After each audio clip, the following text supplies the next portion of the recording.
Hello, everybody, and welcome to another RPC podcast. This time, we're going to talk about some of the character issues that red pill guys or blue pill guys even struggle with, and what it looks like to find an appropriate, healthy balance.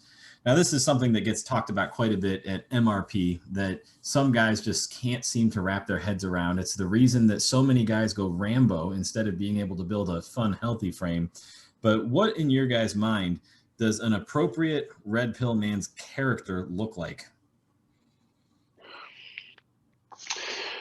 People like to be around, fun-loving, assertive, just a strong guy. Not doesn't take things super seriously. Or I shouldn't say super seriously. Doesn't tend to take things too far. A lot of the anyways, that's all. That's what I'll say for now, and save some more for later. Yeah, I would say something along the lines of a guy who is stable within his own understanding of the world around him without the need to shove it in other people's faces, and would rather demonstrate it through action, ability, and achievement than beating someone over the head with it. Okay. So the inevitable question has to come now. I didn't hear in your guys' list things like love, joy, peace, patience, kindness, goodness, faithfulness, gentleness, and self-control. Do these things have any place in a red pill man's life? Yeah, and I think part of it, though, is we have to look beyond cheap definitions of those words that you get in churchian circles. I think that you look at love, for example, and there's this weird kind of peanut butter love that you just spread all over the place that you hear about in Christianity. And so when people come across those verses, I think that's what they have in mind. The same God who is love also gave us some pretty hardcore examples of being wrathful and being formidable and dealing with people on a very stern level. So that's included in that paradigm of love. So there's a way of doing that, and you walk through the fruit of the spirit, and they're not these cookie cutter one-dimensional aspects of a man. Self-control, for example, is maybe a little bit more straightforward, but yeah, it's absolutely in alignment with not only red pill thinking, but really masculine thinking in general. And I think personal maturity throughout most of human history. That said, there are times when it's appropriate to let yourself, in a controlled way, choose to let your self-control slip. And I think we see examples of that even in scripture, where you have guys that lash out in certain ways, including Jesus himself with the temple. Like that was, he allowed himself to do that, flipping over the money changer's table. But I don't think anybody would look at that out on the outside and say, that's an example of a very self-controlled person. Yeah, so when I think of like an example of just a red pill dude in general, Dwayne Johnson comes to mind. There's a guy, Cameron Fiends, he's a professional bow hunter. Chris Hemsworth. Those guys are definitely, they're crushing it in their field, and they're red pilled, they're assertive, they're dominant, but they're also fun. And so I think that one thing that a lot of guys that come to this sub end up doing is going Rambo and taking things too far. There's a reason why we say things that are pretty polarizing, is because we're trying to swing people away from all the super beta tendencies that they were doing and bring them closer to the middle. And so we're saying, hey, do these alpha things, or at least this is what I'm saying. Do these alpha things, be this way, and in hopes that they'll polarize kind of towards the middle, if that makes sense. Yeah, so that's a concept that I believe Weak and Sensitive on MRP had tried to explain to me once, and it really stuck and was significant. He says, there are sometimes that if guys on the scale of 0 to 10 have been living in the 1 to 3 range for all of their lives, and that they really need to be a 5 or a 6, you have to teach them 8, 9, or even 10 and get them living there for a while, just so that they can figure out how to find that balance again, right?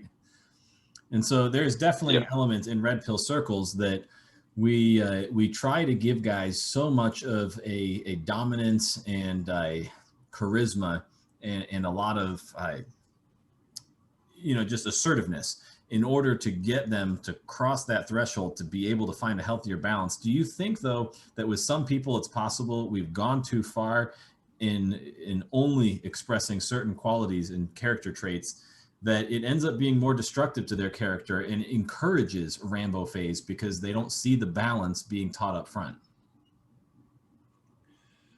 I don't think that right now, if you look across the church in the West, that you see the problem is too many guys are going too hard in the Rambo realm of things and being too assertive. So I don't feel like we're running the danger of pushing that too far. But the church as a whole is predominantly not red pilled, right? So I'm talking specifically within RPC, within a red pill community. Or if not RPC, then MRP or TRP or however you want it. But like TRP is a great example of this, right? A lot of people will look at that and all they see is a bunch of angry ragers who just want to complain and yell and scream, right?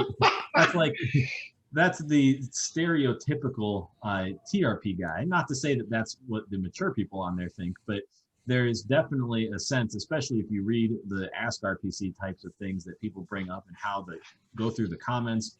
I mean, yeah, there is definitely a lot of anger and rage. But do you think that there's a part of it that we are perpetuating that own negative dynamic, or do you even think it's negative at all? Do you think that, hey, no, it's great, guys should just be 100% dominant, assertive all the time and never adopt any other balancing traits? So I think this is a problem between power versus authority. I think there's a lot of guys who conflate the two, and they think that if I demonstrate power, then I must have authority. You can have plenty of power without necessarily having authority, and you can have a lot of authority without necessarily having any power. And so I think that if you look at the endorsed contributors on a lot of the other subs, for example, they often post some very intelligent and well-written things, and they're not necessarily coming from this ragey place of like, let me show you how powerful I am, because a lot of times they don't have any power, they're not even mods, but they have authority there because the words that they're saying carry weight and their reputation carries weight. And I think that you have this idea that if I can go out there and exercise power or something, that I'm more alpha. And the reality is most of the time it just makes you look like a chump if you don't actually have any power. And I think that's one of the things that we run into is these guys who think that they have to somehow flex on other people on an internet forum. Like, just think about how crazy that is when you really think about it. And so I think there's a misunderstanding there, and I think there's definitely a lot to be done to clear up that misunderstanding.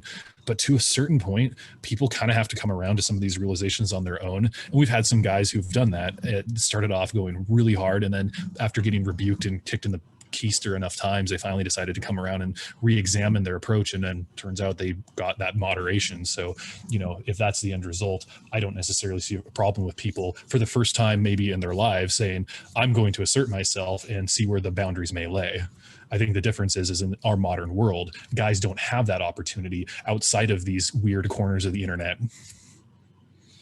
Yeah, I think that's actually a good point, and something in my personal life I can relate to, or I can relate to this issue a little bit in my personal life, and that's at my work. I have sales managers, and they'll tell me these really polarizing things. Hey, go tell this customer this.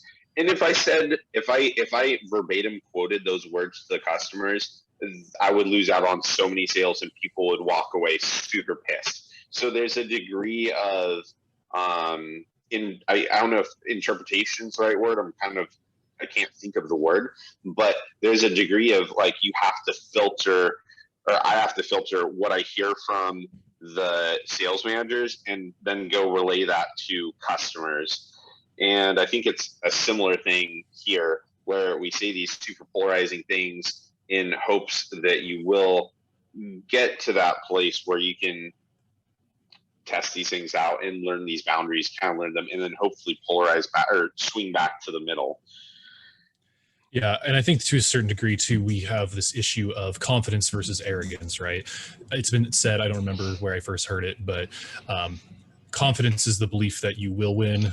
Arrogance is the belief that you can't lose. And so I think a lot of guys come at it with well, of course I'm right. And that's just an arrogant standpoint versus a difference of, my track record, my understanding of these things, from all the information available to me, I believe I'm right.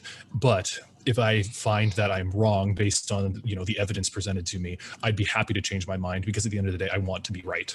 And I think that's, if you look at mature posters in various places, whether Red Pill or elsewhere, anybody who's an expert in a topic is probably the most likely to change their mind if they're given the right evidence. The problem is they know a lot, and there's a tall mountain to climb when it comes to presenting that evidence. So when I see these guys come in and they're just posting these, rants at other people and just kind of using the whole abusive firebrand approach to things, if they're not right, it just really looks stupid. And there's a lot of them who just don't understand what the heck they're talking about. And so they have the worst of both worlds. Not only are they coming off as a jerk, but they're not even right. So I'm going to try to stay on track with how I want to word this. I don't want to go too far down the black pill route, because we've already had our podcast on that. But I know we were just chatting. You already lost me. What's that? I'm just teasing. I said you already lost me. So I know even before we started chatting here or started recording, there was some conversation about the black pill here. So what do you make then of these black pill guys who take everything that they have learned from the red pill, and then they speak, with that extreme confidence of hey, this is what the red pill teaches. I know it's true, and therefore everything sucks. All life is pointless, and you can't possibly argue with me because, I know red pill inside and out. And if you try to say anything opposed, then that means you're not red pill. How do you handle that? Well, I'm just going to go ahead and start where I think most of the black pill people tend to be more right than they're not. I mean, I think that I don't want to pretend like they're not onto something when they look at the world and they see that things are just awful. I mean, yeah, things are not good right now, fam. I mean, especially for guys, especially for, if you're the unlucky burden on the world that is a white Christian, heterosexual male or whatever else, you're pretty much bottom of the totem pole, buddy. Yeah, things aren't great for you right now. And I think it's totally fair and probably the most honest approach to recognize that. But then what? You can either just wallow in it and cry about it, or do what you can with the cards that have been dealt with you. And sure, wake up to the fact that you've been dealt a crappy hand maybe, but that doesn't mean that you can't do anything about it. And if you really are going to be nihilistic and in total despair, okay, go take that and cry in your own corner, because I'm just not really interested in hearing more about it. So if you're going to the red pill looking for answers, but you've already come to the conclusion that there is no answer, you're an idiot. So stop. So this is kind of where I say, not to get off topic, but to bring it back on topic, is would you say ultimately that it comes down to a character issue, that people of a high quality character are not going to make the black pill decisions, and instead those who are of lower quality character end up in that defeatist mindset? And therefore, how we approach things and the character that we receive what we learn and how it's funneled through our behaviors and life choices is what really matters. So I would agree. I would just change the word from character to quality. I think low quality people make low quality decisions and low quality assessment. I think that the higher quality substance that you are made of, that you make yourself of, I guess, as you develop, then you're going to make better decisions and you're going to interpret data in a way that is most beneficial to you. And so I see low quality people waking up to the reality that maybe, yeah, there's some reasons to be black pilled, but again, they're just low quality people making low quality decisions thereafter. And so, yeah, that might be a deficiency in character, but call it what you will. It definitely doesn't help them or anyone around them. And if anybody's offended by me saying low quality or high quality people, just deal with it. Egalitarianism is a lie, top to bottom, and the world exists in hierarchies. God designed it that way. Take it up with him. Right. It's That's a good point. There are no small parts, only small people, or, no stupid questions. But yes, there are many stupid people anyway. There are. Yeah. And I mean, okay, just again, to play a little devil's advocate here inside on the, black pill side of things for a minute, it worries me more when guys are overly rosy about the condition of things, because it just shows that they're not paying attention to some of the bigger trends that are going on in the world. Great, ignorance is bliss, and you might be able to, maybe get pretty far in life doing that one. But if you're ignorant to what's actually happening, are you really being useful? Are you really making, informed decisions about your circumstances? And, again, maybe you're happier for it, but is happiness really the goal? And I would challenge the answer to that is probably not, especially as a Christian. So guys who come in who are too rosy about things, I get why black pill people who are, drinking deep from the, dark corners of the internet, realizing that, yeah, the matrix is still there and a lot of people are plugged into it, and what's outside of the matrix is pretty freaky stuff. Yeah, I get it. Like, there's a reason you see those rosy colored glasses people and going like, these people don't get it, and I don't understand where they're coming from, and what they say is falling on deaf ears. But again, you're still left in the position of being accountable for what you're doing about it. And if you're just going to wallow in despair and say everything sucks and, oh, I have an ugly face so girls don't like me, then you're never going to get further than that anyways. And so it becomes a self-fulfilling prophecy at a certain point. And I'm not going to say that you're going to suddenly snap your fingers and here's the Ferrari and the, hot 10 out of 10 girl or anything like that. But you can definitely do better than wallowing in self-pity on Reddit. Right. So this comes to an important point then. So you had mentioned, maybe happiness isn't the actual goal. So it begs the question, of course, what is the goal? And there's lots of things that we could talk about in that framework. But I guess the first thing that comes to mind is, and I'm going to set this up a little bit. What is the red pill itself? How would we define the red pill? I'm going to let Levi talk here for a second. So I describe the red pill to people as intergender behavior dynamics between men and women. So basically observed behaviors in men and women in the context of sexual mating strategies. Right. So I've heard, and did you want to weigh in on that, Oz, before I go too much further? Yeah, in brief, I'm going to say just there's a kind of a microcosm that is the red pill, and then there's the red pill on a more macro level. So what Levi said, I would say, is the microcosm of the red pill as it's used in common vocabulary on, at least the Reddit internet and some other corners, talking more specifically about the red pill surrounding the gender dynamics and the lies and the truth around that. But I would say that the red pill is larger than that, in that, there's this idea that, oh, well, it's amoral, it's not political, it's just a, it's a praxology, it's just, strategy, it's just whatever. I think the red pill stands in for truth, reality as reality is objectively. And so even if you look at where this, red pill term came from in the Matrix, you have this situation where Neo is totally sucked into non-reality, and taking the red pill forces reality upon him, and he gets to see everything that was a lie beforehand.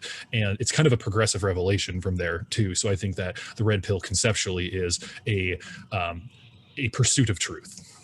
Okay, so let me ask this. Some nut job tries to post a very long post on RPC. It challenged my length even, about copyright infringement law, and how the red pill thing is that we should ignore copyright laws and everybody should be pirating content, and that's perfectly appropriate. And I removed it saying, hey, this is totally off subject for this sub. We're not a sub to talk about copyright infringement, so go somewhere else. And his response, of course, is, well, this is a red pill sub, and this content is extremely red pill. It's all about knowing the truth and what really matters, right? So how would you respond to something like that? Because you're talking about a macro and a micro level here. Is he right? Is that red pill content then that we should be letting on the sub? I mean, I remember that post, and I actually disagree that it was really that red pilled anyways. But on a macro, in the macro definitional sense of it. By the way, he's did he do it again? Times. This one was literally from just a few days ago.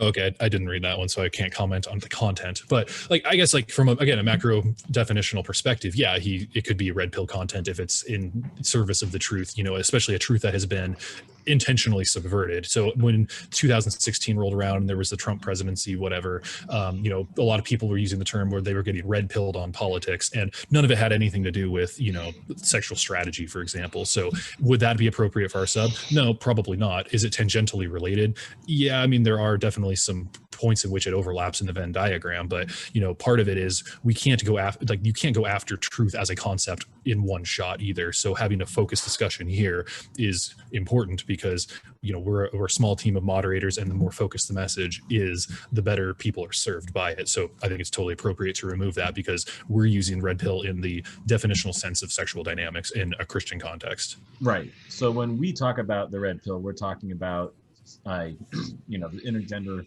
sexual strategy or dynamics. And I think that if you were to ask, and I have asked this question to multiple MRP mods, for example, or endorsed contributors, And the majority consensus tends to be, hey, the red pill is sexual strategy. Don't confuse it with something else. You try to make it too broad and add too many other definitions in there, and you're going to start losing the focus of what we're really trying to accomplish here. I agree. There's definitely more than that I'm willing to entertain. But for right now, if the function of the red pill is sexual strategy, to get back on the issue of character and goals, I think that you had specifically said, hey, what's really the purpose here? Is it just to make us happy? If the function of the red pill is sexual strategy, what happens to the character of a person if he tries to apply what he knows in the red pill in every context, even beyond sexual strategy? Well, I think this is one of those situations where they say foreplay happens outside of the bedroom. And what I mean by that is it's also kind of that axiomatic term or phrase, and I'm probably going to butcher this, but it's how you do anything is how you do everything to a certain degree. So if you apply this strategy everywhere, it depends on how you apply it, right? So if you learn about Kino, for example, and how important physical touch is to creating bonds with other human beings, and you apply that in the board meeting, that might get some pretty weird reception, depending on how you go about it. But conceptually, could that be applied outside of just sexual dynamics? Yeah, absolutely. So I think that, again, there's some contextualization that needs to happen, but I think that anytime you're dealing with sexual interpersonal dynamics, you're still dealing with the interpersonal part of it that extends beyond just sexual strategy. Right. So you can have the goal of sexual strategy and say, okay, I'm going to live a red pill life, be a red pill man for the purpose of accomplishing these sexual goals. And then in the end, I realize that there are some strategies where, like, hey, that's probably not the appropriate context for applying Kino. Or, dominance has its place in these circumstances, but maybe not when I'm dealing with a superior who's just itching to fire me, right? Yeah. I mean, and the whole dominance thing. So, I mean, back to the idea of character too, and these guys who are just coming at it in these really hard ways, it often reveals a lack of dominance of themselves first. And then, that is probably the most revealing thing with some of the most dominant guys I know are actually very low key in terms of what you would consider their energy level or whatever, in terms of how they come at people, but they have a very dominant presence nonetheless, because they're very well established people. Their character is of a very developed quality, and you recognize that when you're around them. So let's go back to the fruit of the spirit, just to bring this back into play. How would you say that a red pill guy should implement qualities like the fruit of the spirit in how he lives his life and interacts with other people?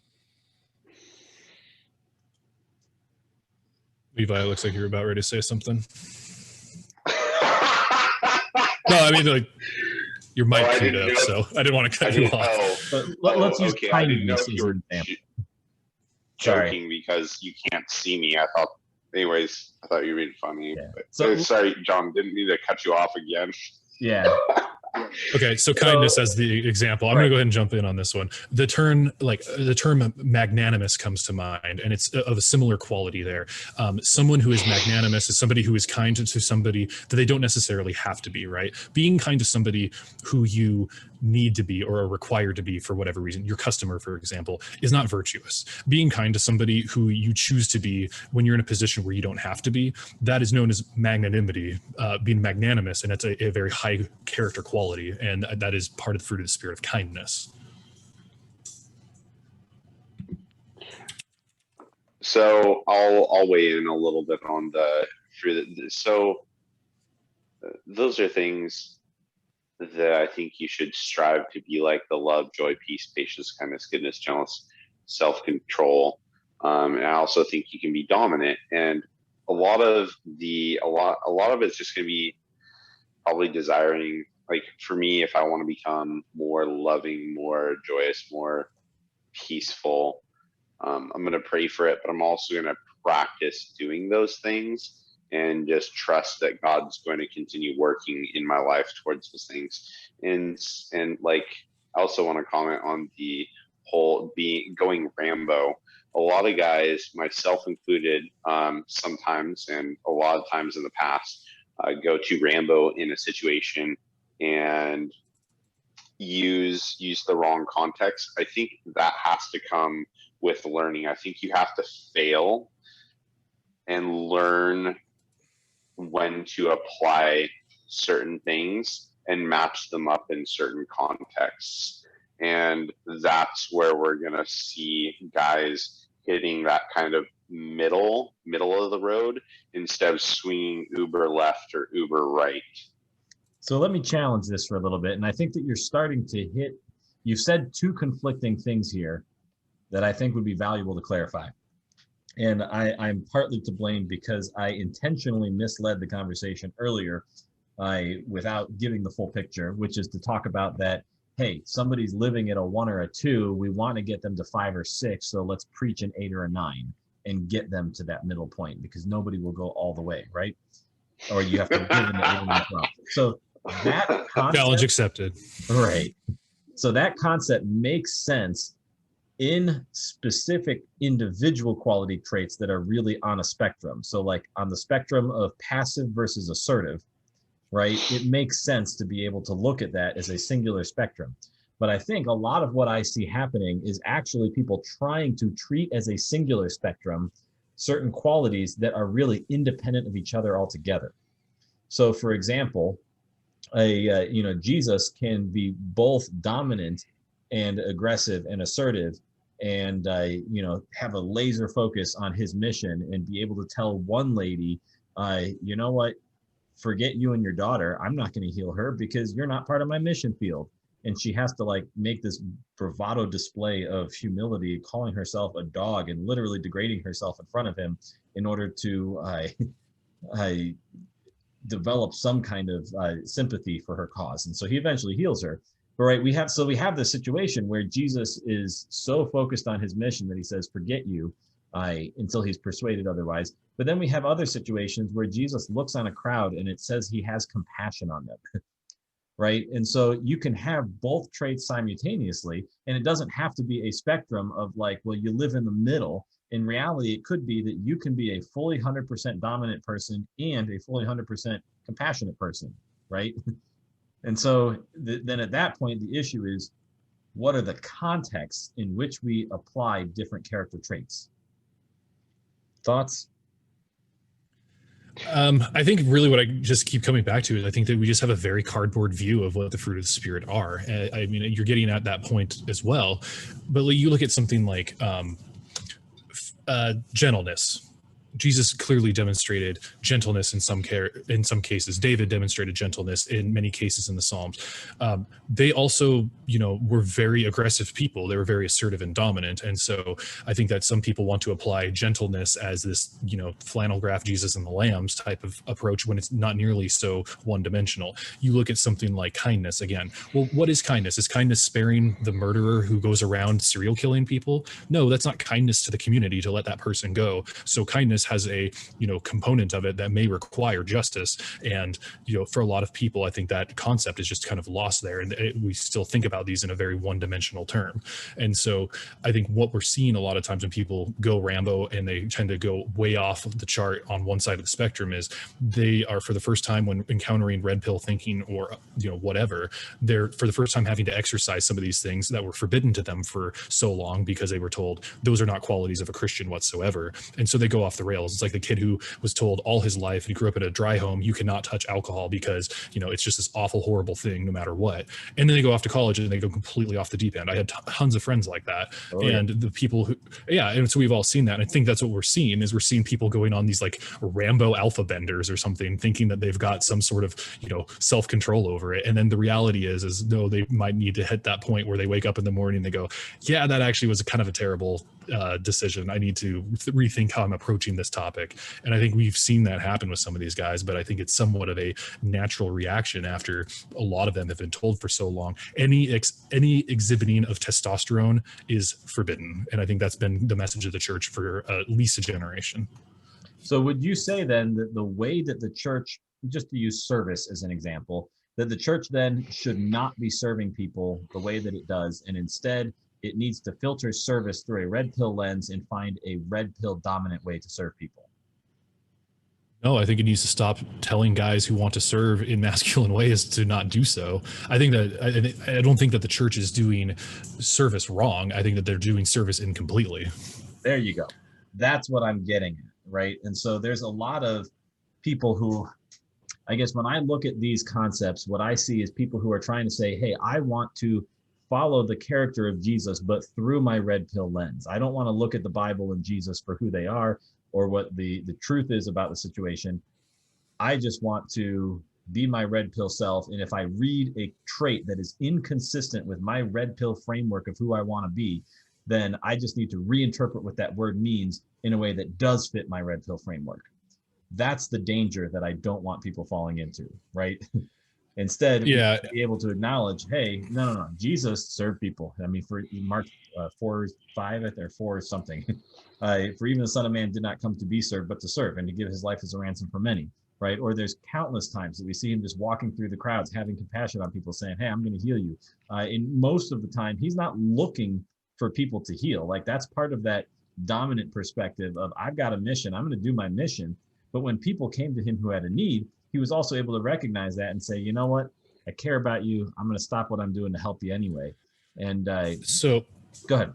I'm going to go ahead and just offer a thought here. And part of this is this is a concept that's really been largely lost in our modern hyper-capitalistic society, where people view any providing of other people something out of kindness or giving them something that looks like service as, I don't know, kind of a weak thing. And that's not been true in most of Western society. If you look at the Greeks, for example, and the Romans, you would have these patrons who would spend tons of money on building great architecture or funding the arts or building warships or whatever else. And that was a way that they could show off how wealthy they were, basically. It was a huge flex. And so when Jesus is going around performing his miracles, that's a huge flex. It's great. It's gracious. It's service. But when he was raising Lazarus from the dead, for example, that's an obvious example of him flexing and saying, yeah, I'm the Son of God. I've got this power. Same when he's going through the crowds and healing people by touching them. You know, that it's certainly service, but I think if we lose the fact that he's exerting dominance in that situation, showing, no, I'm God in the flesh, how much more of a flex can you ask for? We're conflating the issue of, or we're somehow missing that, you know, service doesn't have to be a non-dominant thing anyways. But I think what we have right now is we have this idea that dominance has to come from this like really weird machismo that you see in Hollywood that isn't real or helpful. So let me, and I don't want to derail this too much, but the thought popped into my head as you're sharing that, especially with the Lazarus example, right? The famous 2-word verse is associated with Jesus and Lazarus, right? Where Jesus wept. So looking at the character issue of that, yes, Jesus is flexing and showing dominance, and he knew. So when in the story, just so that everybody's familiar with what's going on here, Jesus is off preaching with his disciples. The girls come up to him and say, hey, our brother Lazarus is dying. Can you come save him? And Jesus is like, yeah, that's fine. Go away. I'll be there when I'm there. And he lets it sit for 3 days or something, or it might have been 5. I don't remember how many days. He lets it sit for several days. And then he goes over, knowing that Lazarus was almost certainly going to die during that time frame. He certainly had every intention of raising him from the dead. He knew what he was going to do and the power that he had. And yet, despite all of this and his ability to flex and show, you know, I'm dominant over the forces of nature, even life and death, but he still wept. What do you make of that? So the idea that because the red pill view is never cry, right? Or at least never let anybody see you crying. And I would say go read the Iliad, go read Homer, go read most of the ancients, and most men throughout most of human history, including David, including Christ. They all had strong emotional expositions. They showed their emotions. They cried. They wept. They had strong feelings. I think this is something that's been lost. I guess what I'm getting at with a lot of this conversation here is this isn't just a point where we're seeing red pill Christian guys say like, oh, I see these things in the Bible that don't look like they're super alpha, and so I need to somehow like blanket over that or make it not what it is. And I think that's one revealing of the fact that, you know, they're not really getting what is happening in the Bible. But I think this is a huge indicator that symptomatically we have a huge problem in Western culture, in that we have really lost what has been traditional masculinity in any kind of meaningful way. And this hyper machismo, I can never cry type of idea is foreign if you read most of the ancients. Right. So what I would take out of that is, of course, the idea that on the one hand, churchianity has gone wrong by saying Jesus wept, look how emotional he was, and we should embrace our emotions just like Jesus did, and emotion this, emotion that. And yeah, they've gone too far. But on the other hand, we don't want to ignore the fact that he wept, and we still accept, yeah, he wept, right? That's important to be part of our character too. And the question, of course, is why did he weep?